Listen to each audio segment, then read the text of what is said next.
아침에는 유난히 날씨가 추운 날입니다. 우리는 항상 더운 여름에는 시원했으면 이런 생각을 하고, 또 추운 겨울에는 따뜻했으면 이런 생각을 하면서 우리의 모든 삶이 매일매일 어떠한 특정한 시기와 때가 있다 하는 사실을 인식하게 됩니다.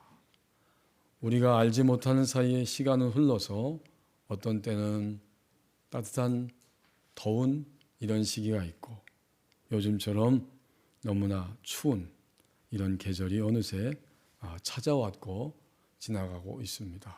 그러고 보면 모든 우리의 삶은 어떤 시기와 때에 의해서 진행되고 있고, 어떤 사람도 시기와 때를 거절하거나 거부할 수 있는 능력이 인간에게 없다는 사실을 절감합니다. 누가 그랬을까요? 오늘 말씀을 기록한 전도자가 바로 그런 사람이었습니다. 이 전도서는 1장 1절에 나와 있는 말씀처럼 바로 다윗의 아들 예루살렘 왕 전도자의 말씀이다, 이렇게 기록하고 시작하고 있습니다. 그러니까 전도서는 전도자가 이 말을 외치고 기록했다, 이렇게 처음부터 누구에 의해서 기록되었는지를 이야기해 줍니다. 그러면 우리는 전도자는 또 어떤 사람일까, 이런 생각을 하게 되죠. 이 전도자라는 말 속에는 두 가지 비슷한 의미가 있습니다. 하나는 모으는 사람, 글을 모으는 거예요. 모은다, 코엘렛이라고 하는 단어 속에. 또 하나는 사람을 모으는 사람, 곧 집회를 여는 사람, 이런 의미가 담겨져 있습니다. 우리가 오늘 교회에 왔습니다. 이 교회는 건물을 의미하지 않고 하나님의 부르심을 받아서 하나님을 예배하기 위해 모인 그 모임, 회중, 그 모임 자체를 교회라고 이야기합니다. 교회에 하나님을 예배하기 위해 부름받은 사람들이 모였을 때 그 모임 앞에서 하나님의 말씀을 외치는 사람이 있습니다. 그가 바로 전도자입니다. 그럼 전도자는 뭘 외칠까요? 지혜를, 하나님의 지혜를 사람들에게 외치게 됩니다. 전도서 12장 9절 말씀에 전도자는 지혜자이어서 이런 말씀이 등장하고 있습니다. 결국 종합해 보면 전도서는 전도자의 말씀인데, 하나님의 지혜를 가지고 하나님이 그토록 하시고 싶어하는, 들려주고 싶어하는 말씀을 하나님의 부름을 받은, 그래서 모인 공동체, 모임, 회중들에게 외치는 사람입니다. 그러면서 오늘 3장 1절에 보면 이 전도자는 인간의 모든 삶이 때의 직면에서 다양한 시기와 특정한 때를 지나면서 인간의 삶이 진행이 되고 있고, 그것의 주관자는 당연히 해 아래 사는 사람이 아니고 오히려 하늘 아래와 하늘 위, 우주 전체를 주관하시는 하나님의 손길에 달려있다, 이렇게 선포하고 있습니다.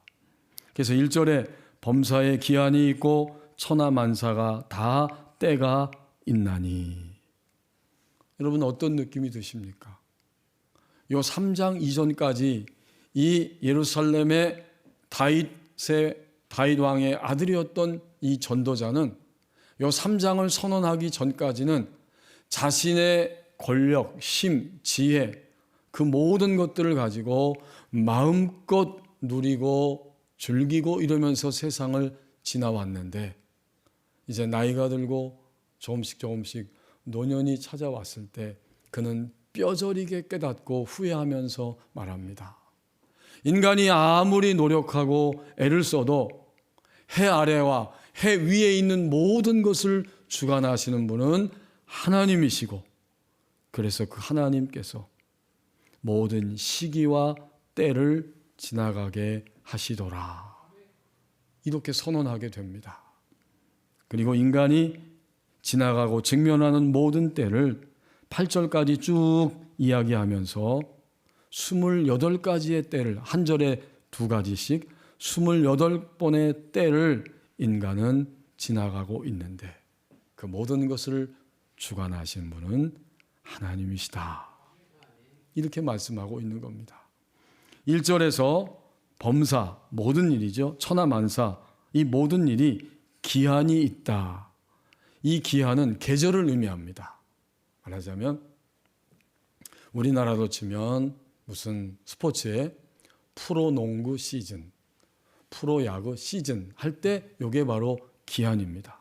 그러니까 모든 일에는 그것들이 성취되는 그런 시기, 기한이 있고 시즌이 있고 그 다음 1절 끝부분에 만사가 다 때가 있다. 이 때는 특정한 때입니다. 하나님이 이 땅의 모든 일들을 이루어 가시는데 어떤 것이 성취되는 시기가 있고 목적이 완성되는 특정한 때가 있다.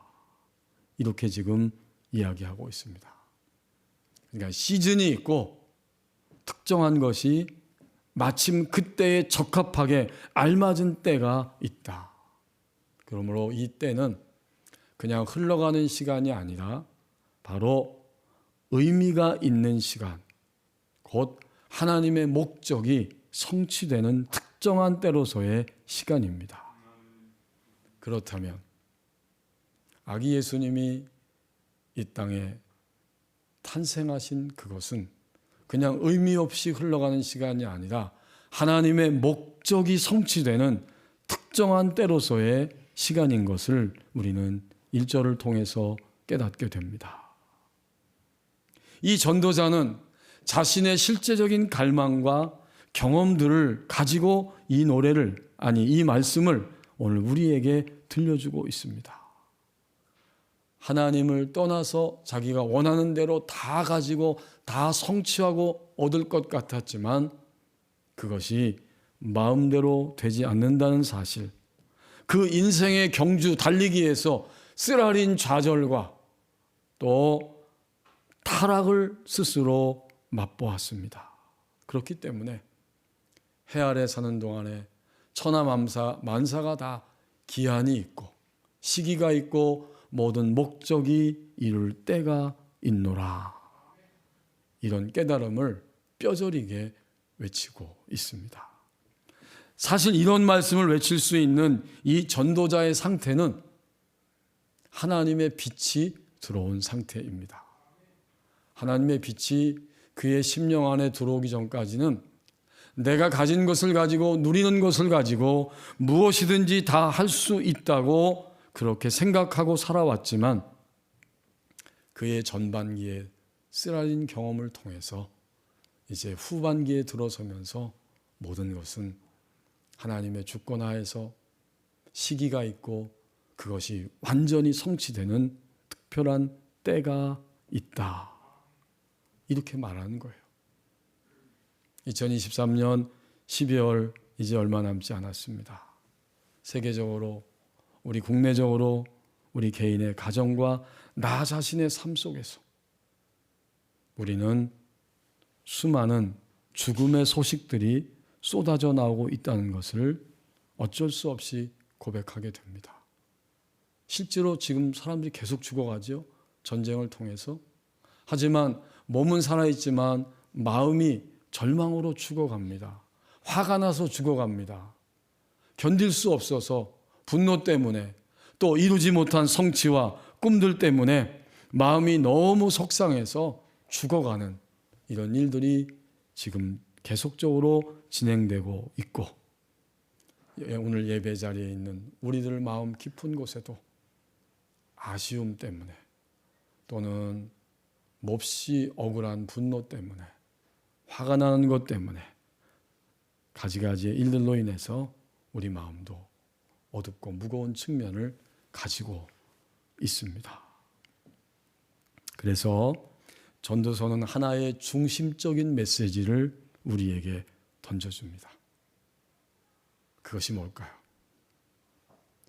인류가 모든 다양한 때를 지나가면서 직면하고 경험하는 일들, 또 우리 한 개인이 2023년 한 해 동안 부딪히고 또 경험하고 지금도 마음 한켠에 있는 이런 모든 쓰라린 일들, 이것은 다 하늘 아래서 일어나는 일들이다.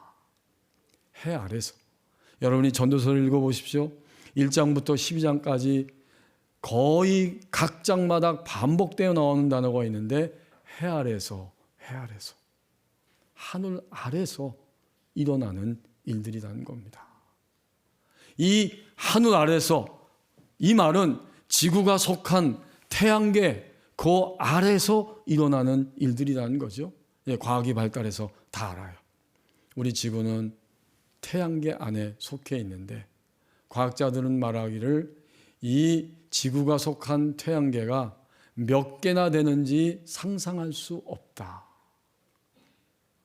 지구가 속한 수금지와 목도 천여 명, 요 태양계와 같은 이런 공간이 몇 개가 되는지 헤아릴 수 없을 만큼 우주는 넓다. 그렇게 이야기합니다. 그런데 기껏해야 우리가 만나고 경험하고 직면하는 쓰라림과 아픔들은 어디에 있냐면 태양계도 벗어나지 못한 태양계 안에 있는 지구, 그 지구의 하늘 아래, 해 아래서 일어나는 일들입니다. 그러면 또 한 가지 질문이 생기죠. 우리가 속한 지구 그 너머 팽창된 것이 어디까지 팽창되는지 알 수 없는 이 우주, 해 위에서 일어나는 일들은 누가 도대체 주관하고 있는 것인가? 감사하게도 하나님이 지금까지 주관하시면서 잘 돌아가게 하십니다. 그렇다면 해 아래, 기껏해야 지구 아래 사는 우리들의 삶은 어떻게 되는 것이죠? 우리들의 삶도 당연히 하나님이 지키시고 보호하시고 지탱시켜 주시고 유지시켜 주시고 책임져 주십니다. 그러므로 우리는 아기 예수님이 특정한 때에 의미 없이 지나가는 시간이 아니라 하나님이 목적을 성취하기 위해서 특정한 때에 이 지구촌에 해 아래 사람의 몸을 입게 하시고 보내셨다고 하는 사실, 이것을 바라볼 때에 하나님의 궁극적인 관심이 어디에 있는가를 분명히 깨닫게 됩니다.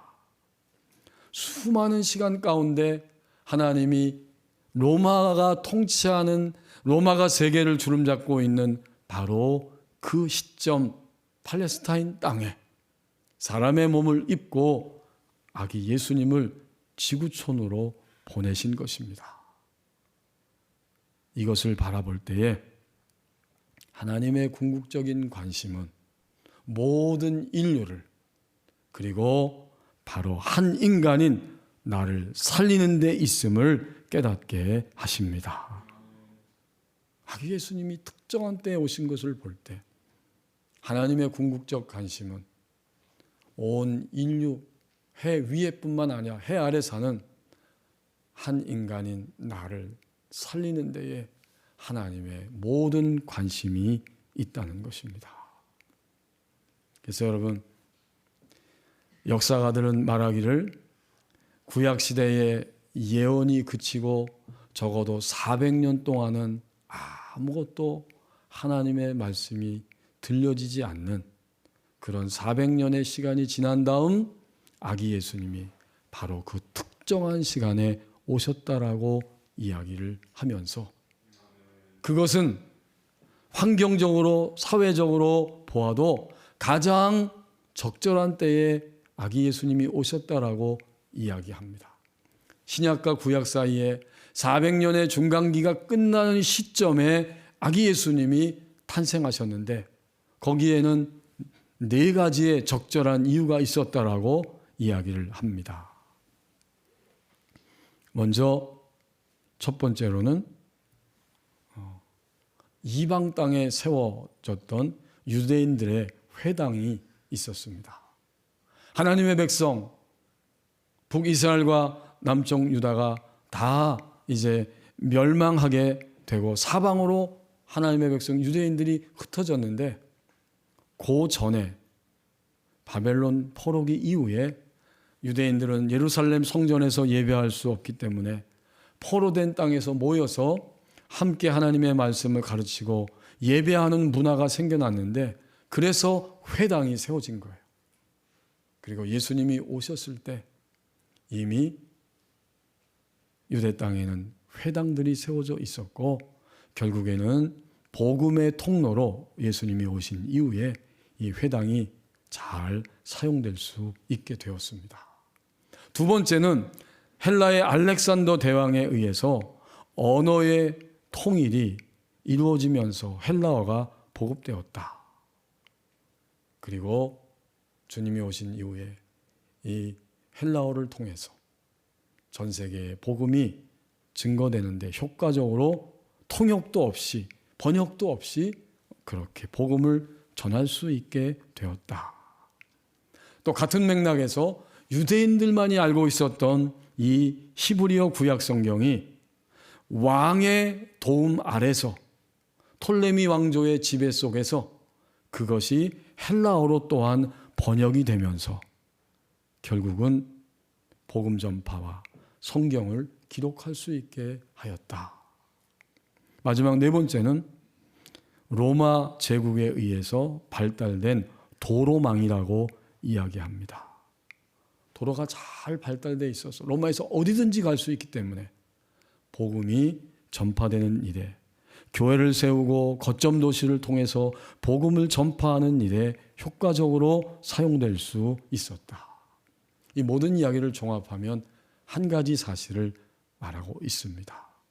결국 하나님은 가장 적절한 때에, 오늘 1절에 나오는 천하만사가 다 때가 있다고 하는 그 말씀, 가장 적절한 때에 예수님을 이 땅에 보내신 것입니다. 그리고 예수님이 이 땅에 오신 것은 하나님의 궁극적인 목적이 인간을 살리는, 나를 살리는 데 있었음을 깨닫게 하십니다. 그러면서 오늘 2절 말씀을 보시면 인간이 처음으로 맞이하는 때에 대해서 설명을 하고 있죠. 어떤 때입니까? 출생이죠. 2절에 보면 날 때가 있다. 그러면 또 인간의 존재 자체가 이 땅에서 사라지게 되는 죽을 때가 있다. 인간의 때는 여기서부터 시작이 되니까 우리도 출생할 때가 있었죠. 하지만 우리 각자가 다 멀지 않아서 하나님의 때에 존재 자체가, 이 지구상에서 사는 존재 자체가 사라지게 되는 이런 죽을 때가 올 것이고, 사람뿐만 아니라 하나님이 또 하나의 아름답게 창조하신 이 식물들, 피조물들을 보면서, 또 하나의 피조물인 식물을 보면서 심을 때가 있고 심은 것을 뽑을 때가 있다. 결국 이 모든 것들이 외형적으로는 우연히 일어나는 것 같지만 인간도 식물도 전적으로 하나님의 주권하에 이 모든 것들이 때를 맞이하고 있습니다. 그런 이야기를 강조해주고 있습니다. 그렇다면 2절 말씀을 통해서 우리가 아기 예수님이 오신 그 이후, 그 시점부터 우리 인간의 삶은 새로운 방향을 향해 나갈 수 있게 되었다는 사실을 이 2절이 우리에게 알려줍니다. 날 때가 있고 죽을 때가 있고 심을 때가 있고 심은 것을 뽑을 때가 있는 이러한 시간들과 때를 살아가면서 아기 예수님을 통해 궁극적으로 우리를 살려주시는 역사가 시작되었다면 이제부터 우리는 죄를 이기는 감격을 맛보며 그 감격 속에 사는 내 자신이 되는 일에 집중하는 삶이 되어진다. 아기 예수님이 오신 다음, 아기 예수님을 믿은 다음부터는 죄를 이기는 감격이 시작됩니다. 그리고 나는 이제부터 죄를 이기는 자로 나의 전 존재가 이 땅 위에서 살아가야 한다. 여기에 우리 자신의 모든 삶이 집중하기 시작합니다. 여러분, 아기 예수님이 오신 것을 사회 사람들도 기뻐하고 설레하고 그런 낭만적인 크리스마스를 생각하고 있죠. 우리도 마찬가지인데, 하지만 우리 그리스도인들은 아기 예수님이 왜 오셔야만 했는지를 분명히 인식하고 있습니다. 아기 예수님이 오셔야만 했던 이유는 죄에 패배하여서 죽음으로 끝나는 인간과 피조물들을 살려내시기 위해서 이 땅에 오셔야만 했습니다. 그러면 아기 예수님 오신 그 이후의 삶은 이제부터는 내가 존재하는 동안 죄를 이기고 이기는 감격이 내 안에 찾아오게 되고, 한 번 죄를 이기면 두 번 죄를 이기고 그 다음에는 나는 계속해서 죄를 이기는 감격 속에 나의 인생을 살아가야 할 것이다, 살아가겠다라고 하는 우리 마음의 결단이 따라오기 시작합니다.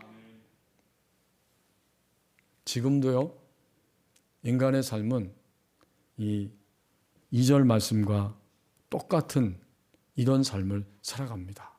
주님이 오신 이후에 어떤 때에는 하나님의 생명이 끊임없이 새롭게 나는 거죠. 계속 하나님의 생명이 주님 오신 이후에 내 안에서 살아납니다. 그러나 한순간에 우리는 지난주일에 은혜 받은 것 같은데 월요일부터 토요일까지 살면서 한순간에 우리와 하나님과의 그 신앙적인 영적인 믿음의 생명이 그만 죽어버리게 됩니다. 여러분, 월요일부터 토요일까지 죽지 않으셨어요? 그러면 오늘 말씀 그대로입니다. 나는 주님 믿고 날 때가 있었는데 월요일부터 주일 지나고 감격해서 살았는데 수요일부터 목요일, 금요일, 토요일, 어제까지, 어제 밤까지, 이 아침에 나올 때까지도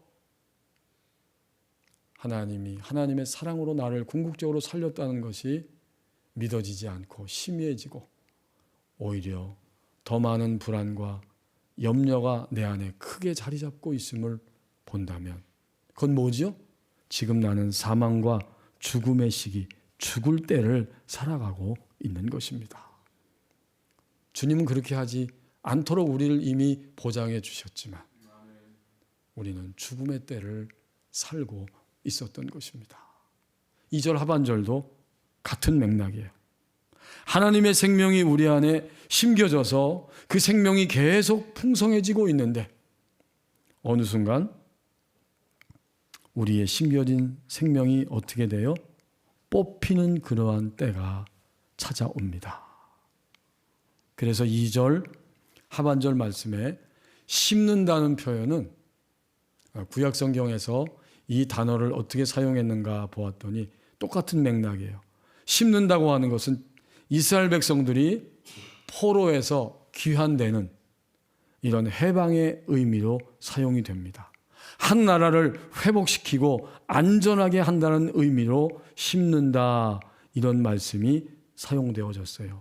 예레미야 24장 6절 말씀, 에스겔서 36장 36절 말씀 같은 데 보면 이스라엘을 포로에서 해방시키고 한 나라를 회복시켜서 안전하게 한다. 그게 바로 심는 거예요. 예수 그리스도를 통해서 우리는 하나님의 생명으로 심겨졌어요. 그런데 그 심겨진 생명이 어떻게 돼요? 뽑혀지는 때가 있어요. 또 구약 성경에 보면 뽑는다, 뽑아버린다, 이런 표현은 한 국가의 멸망을 상징하는, 의미하는 단어입니다. 스바냐 2장 4절 말씀, 다니엘서 7장 4절 말씀에 대표적으로 이런 표현이 나와 있습니다. 이제 간단히 정리해서 말씀드리면 2절 전체는 한 인간이 죄를 이김으로 계속해서 그 생명이 끊임없이 흘러나오고 풍성케 되는 이런 시기를 살아갈 수도 있고, 반면에 죄에 시달리고 죄에 넘어지고 쓰러지면서 죽어 있는 모습, 죽음의 때를 살아가는 이런 시기를 만나기도 합니다. 동시에 그것은 하나님의 생명이 풍성하게 심어지는 때를 만나기도 하고, 반면에 하나님 생명이 내 안에 심어졌지만 이 작은 희미한 생명만 남고 나머지는 다 뽑히는 이런 상태로 살아가는 그리스도인들도 있습니다. 저는 지난 주간에도 그런 그리스도인의 모습을 보았습니다. 자기 마음대로예요. 기분이 업됐을 때에는 열심히 하나님을 위해 봉사한다고 그렇게 열심을 냈는데, 기분이 다운되어서 감정이 처지니까 교회에 출석도 하지 않는, 하나님의 모임, 부름받은 공동체 안에 예배 자리에 오지도 않는 이런 안타까운 모습도 목도할 수 있었습니다. 이것은 바로 나 자신의 이야기입니다. 예수님 오신 다음에 우리 안에 생명이 들어왔어요. 하나님 나를 살리셨어요. 그러나 여전히 우리는 죄와의 그 전투에서 끊임없이 패배하면서 죽어있는 모습으로 우리의 인생의 나날들을 살아가고 있지는 않습니까? 이제부터, 오늘 예배하는 이 시점부터 아기 예수님이 우리에게 오신 때를 우리는 분명히 고백하고 믿으면서 죄를 이기는 감격 속에, 그 감격을 맛보면서 나의 인생을 살아가는 바로 그런 자신을 발견하기를 원합니다. 죄를 이기는 게 그리스도인의 삶이에요. 거기에 집중해서 감격을 맛보며 모든 죄를 점점 이기게 됩니다. 자, 그러면 죄를 이기는 생활, 계속해서 하나님의 생명이 내 안에 풍성하게 심겨지는 생활은 어떻게 가능한 것입니까? 가장 먼저 그것은 분별입니다. 죄를 죄로 알아보는 분별입니다. 이게 가장 먼저예요. 만약에 예수님의 생명이 우리 안에 계속 들어온 이후에 점점 더 진행이 된다면 우리는 죄를 죄로 알아보기 시작합니다. 예수님이 죄 때문에 죽으셨는데 더 이상 우리는 죄를 모르는 척하거나 죄를 방치하거나 죄에 의해서 우리의 인생의 나날들을 빼앗길 수는 없습니다. 어느 때? 분별할 때. 오늘 전도서 기자가 하나님의 이 빛이 딱 들어왔을 때, 범사가 기한이 있고 천하 만사가 다 때가 있다, 날 때도 있고 죽을 때도 있고 심을 때도 있고 심은 것을 뽑을 때가 있더라 라고 깨닫고 그렇게 증언할 수 있었던 것, 그것은 그의 심령 안에 분별이 찾아왔기 때문입니다. 분별하지 못하면 처음부터 죄에 쓰러지는 거예요. 죄가 죄인지도 모르기 때문에. 성령께서 우리 안에 죄가 죄라고 하는 사실을 분명히 우리에게 빛을 통해서 알려주십니다. 이게 분별이에요. 자, 그 다음 두 번째는 어떻게 죄를 이기는 생활, 그것이 가능한가? 분별한 다음에는 나의 선택이 따라오게 됩니다. 이 선택에는 나의 의지를 드리는 거죠. 갈등도 있고요, 투쟁도 있어요. 이게 한두 번이 아니라 반복적으로 일어납니다. 바로 나를 봐야 돼요. 내 안에서 죄인 줄 성령이 깨닫게 하셨어. 하지만 나는 여전히 그것이 좋고 지금 당장 그것을 즐기고 싶고 거기에 탐닉되어 있기 때문에 끊임없이 갈등이 있어요. 예배 자리에 가서는 빛을 받는데 실생활로 돌아가서는 다시 그것이 좋아요. 그래서 끊어내지 못하고 끊어냈다가 다시 그것을 반복하는, 그것을 오히려 즐기는 이런 죄의 탐닉, 또 죄를 즐김, 여기에 머물러 있습니다. 여기서 뭐가 필요하죠? 우리의 선택이 동원되어야 합니다. 죄인 줄 알았기 때문에 나는 이 죄를 선택하지 않겠다고 하는 나의 의지가 동반이 되어야 합니다. 성령은 감동하시고 우리는 의지를 들여서 선택하는 것입니다. 그러면 세 번째 단계가 찾아오게 되는데, 죄를 이기는, 그래서 하나님의 생명이 풍성한 이 삶은 세 번째 단계에 가서 더 커지게 되고, 그때부터 우리 안에는 감격이 찾아오게 됩니다. 어떤 것입니까? 즉시로 던져버림으로 승리하는 때가 찾아옵니다. 죄라고 하는 것이 쓱 들어올 때 동시적으로 분별이 되고 동시적으로 선택하게 되고, 이제는 힘이 있기 때문에 쑥 하고 밀고 들어온 것을 내가 쑥 하고 밀어버릴 수 있습니다. 여기까지 갔을 때 우리는 죄를 이기는 감격이 우리 안에 점점 커지게 됩니다. 그리고 그것이 커지면 커질수록 점점 더 우리는 죄를 이기는 삶으로 나아갈 수 있게 됩니다. 이렇게 살아가라고, 이런 때를 남은 인생 동안 살아갈 수 있도록 아기 예수님이 이 땅 위에 찾아오신 것입니다.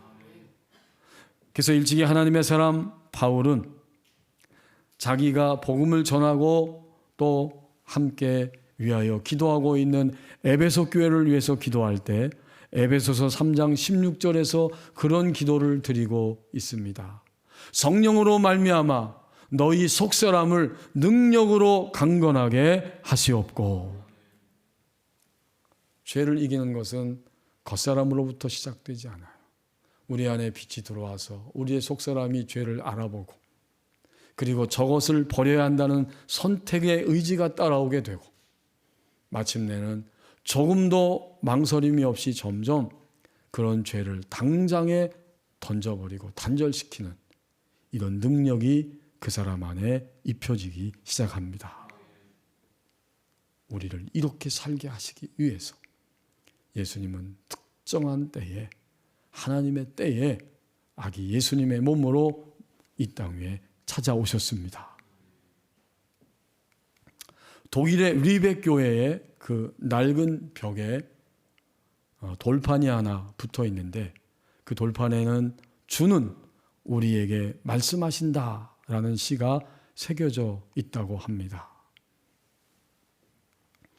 너희는 나를 주라 부르면서 따르지 않고, 너희는 나를 빛이라 부르면서 우러러보지 않고, 너희는 나를 길이라 부르면서 따라 걷지 않고, 너희는 나를 삶이라 부르면서 의지하지 않고, 너희는 나를 존귀하다 하면서 섬기지 않고, 너희는 나를 강하다 하면서 존경하지 않고, 너희는 나를 의롭다 하면서 두려워하지 않으니, 그런즉 너희를 꾸짖을 때에 나를 탓하지 말라. 죄의 차원이 달라지는 겁니다. 주님을 믿기 전에, 아기 예수님이 오시기 전에는 우리가 말하지 않아도 예수님 태어나는 그 시점에 로마의 그 타락상은 입으로 표현할 수 없을 정도로 너무나 저급한, 말로 담아낼 수 없는 타락성을 가지고 있었어요. 그거 다 죄죠. 근데 오늘도 그런 죄들은 끊임없이 이 땅에 넘쳐나고 있어요. 우리도 종종 그런 데에 유혹도 받고 넘어질 수도 있습니다. 얼마든지. 그게 다 죄예요. 그러나 아기 예수님이 오신 이후에 아기 예수님을 영접한 우리 그리스도인 신자에게 있어서는 죄의 차원이 완전히 달라지는 거예요. 조금 전에 나눴던 이 시와 같이 주님은 우리에게 말씀하시는 거예요. 너희가 나를 주라고 부르느냐? 따르지 않고, 그게 죄예요. 빛이라고 하면서도 어떻게 해요? 우러러보지 않아요. 빛을 찾아서. 길이라고 하면서도 그 길을 따라 걷지 않아요. 나를 삶이라고 하지만 너희는 나를 의지하지 않아요. 나를 존귀하다고 하지만 섬기지 않아요. 나를 강하다고 하지만 주님의 강함을 존경하지 않고 우리는 염려하거나 어리석게 뒤로 물러갑니다. 주님이 의롭다, 주님이 의이시다라고 말하면서도 주님을 두려워함이 없습니다. 이 모든 것들이 뭐예요? 죄입니다. 아기 예수님이 오신 다음부터는 우리 신자에게 있어서는 죄의 차원이 완전히 달라진 거예요. 밑에 있는 죄들도 다 죄예요. 우리도 그런 죄를 지며 살아요. 그러나 더 심각한 죄는 바로 주님을 주님이라고 믿고 인정하고 따르지 않는 것, 이것이 바로 신자의 죄입니다. 그런데 놀랍게도 아기 예수님이 오신 이후에 어떤 성도들은 또 우리들도 어느 시점쯤 되면 드디어 죄를 이기며 사는 감격 속에 살아가게 될 것입니다. 유대인들은 하나님의 백성들, 유대인들은 초막절이 되면 전도서를 읽는다고 합니다. 광야의 시절을 생각하면서 집 바깥에 나가 초막을 짓고 그 반역과 육신 중심의 삶으로 점철되었던 그 쓰라린 광야의 시기에서도 하나님 우리를 사랑하셔서 약속의 땅 가나안으로 오게 하셨고, 과거도 현재도 지켜주시면서 그렇다면 미래에도 사랑을 완성해 가실 하나님을 바라보고 되새기면서 전도서를 읽게 됩니다. 23년 우리도 이 12월에 아기 예수님이 오신 때를 보면서 때에 대해서 말씀하시는 주님의 음성을 새롭게 들을 수 있습니다. 아기 예수님이 오신 때를 보면서 가장 적절한 때에 인류와 한 인간인 나를 살리시기 위해서 하나님의 궁극적인 관심이 거기에 있었기 때문에 아기 예수님이 오셨음을 우리는 다시 한번 확인하기를 원합니다. 그렇다면 이제부터 죄를 이기는 삶으로, 매일매일 죄를 이기고 승리하는 감격의 삶으로 나가는 데에 집중하는 우리의 남은 생애가 되어야 할 것입니다. 기도하겠습니다. 이제 우리 합심해서 1, 2분 동안만 기도하겠습니다. 하나님의 궁극적인 관심, 오늘 예배하는 나를 살리는 데 있습니다. 우리도 죄를 이기는 그런 감격 속에 남은 생애를 살아가기를 원합니다. 함께 기도합니다.